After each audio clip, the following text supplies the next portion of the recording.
Rustic Canyon is a very special, extremely localized part of Los Angeles, which is defined by one of the few naturally flowing creeks in Los Angeles, which is Rustic Creek.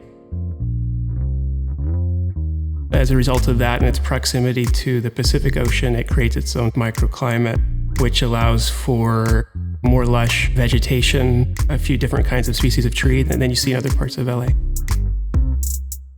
This home was designed for a small family, young couple that had 2 young daughters at the time, and they basically gave us a lot of latitude. Essentially, they wanted a modern Hacienda-style home, but beyond that, we were free to basically create a new experience for them. A hacienda home is a more traditional house that was common probably about 100 years ago. It's more based upon a Spanish or a Mexican-style home. When they came to us and asked us to do a modern hacienda, I felt it was energizing because it was a bit of a challenge to say, how are we going to take a classic typology and adapt it to the modern needs and modern technologies?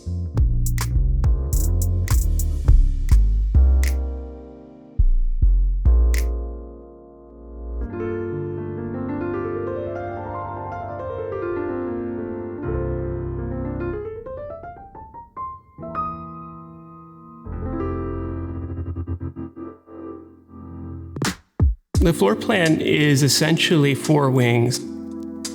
It's divided into a primary suite wing, a wing with 2 girls' bedrooms in it, a wing for guest room and theater, and then a wing with service and garage. And in the middle, connecting all the wings, is a single living room and kitchen space, all connected with essentially what is a light box. And that allows for really focused and unusual experiences of changing light throughout the day.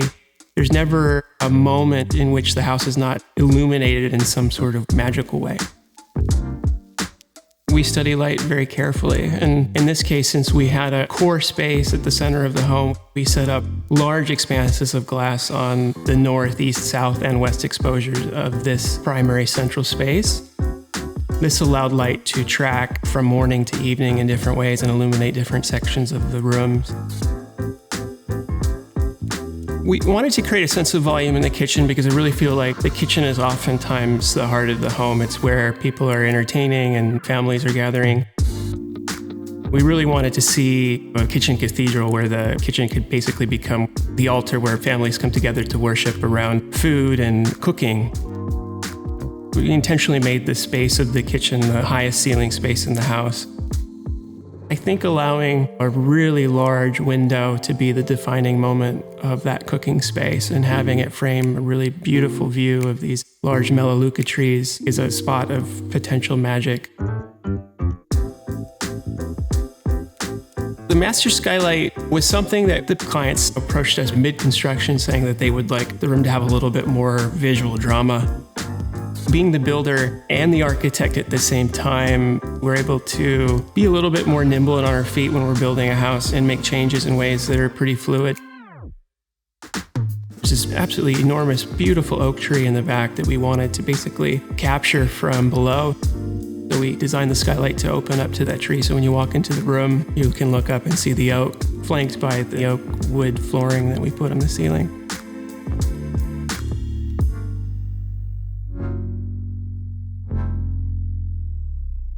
The palette is essentially a minimalist palette.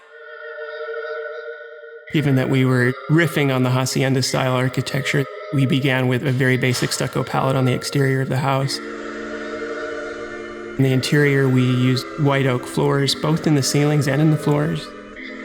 For the doors and windows, we essentially used a combination of black aluminum frames. There's a few things that I'm most proud of when I think about this project. One is we were able to act as designer and general contractor and really pull off, in some ways what I would consider a complete work of art.